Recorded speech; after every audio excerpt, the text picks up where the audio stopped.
In your consumer news, the Supreme Court takes up the TikTok debate this morning. Justices will hear arguments on whether Congress can force the social media giant to sell to an American company or shut down entirely. The high-stakes First Amendment case comes just days before a January 19th deadline that would ban the app in the U.S. Macy's is closing 2 Minnesota stores as part of a major nationwide shutdown. The retail giant will shutter 66 locations this year, including stores in Burnsville and Maplewood. The company says the closures are part of a new strategy to boost profits. No Wisconsin stores will close.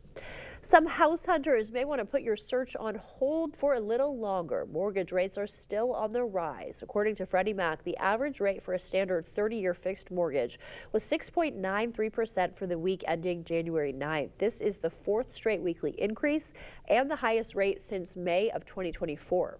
Many economists say they expect mortgage rates will stay above 6% through 2026.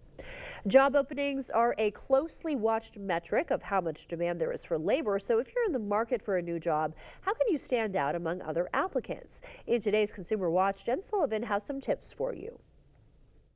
If you're in the market for a new job, there's some good news. Experts say hiring typically picks up at the beginning of a new year. The trend is typically that there is more activity that happens in the beginning of the year for a few reasons. Organizations have new year, new budgets. Dawn Fay works at Robert Half, a business consulting firm. They recently conducted a survey asking companies about hiring trends. 63% of respondents say they plan to add new permanent positions in the first half of 2025. We think the market's going to be active. Fay recommends keeping your resume updated. That way you can apply as soon as you see an opening. And networking can go a long way, even if you're just reaching out to someone on a networking site like LinkedIn. A referral usually carries a lot of weight when an organization is looking to hire. When you do get the job offer, it's important to know how to negotiate a salary and research the average pay for that position. Practice those negotiations with a mentor or a good friend that's in the business community so you get some practice before you actually negotiate your salary with a potential employer. They also suggest negotiating things like a hybrid schedule or more vacation time.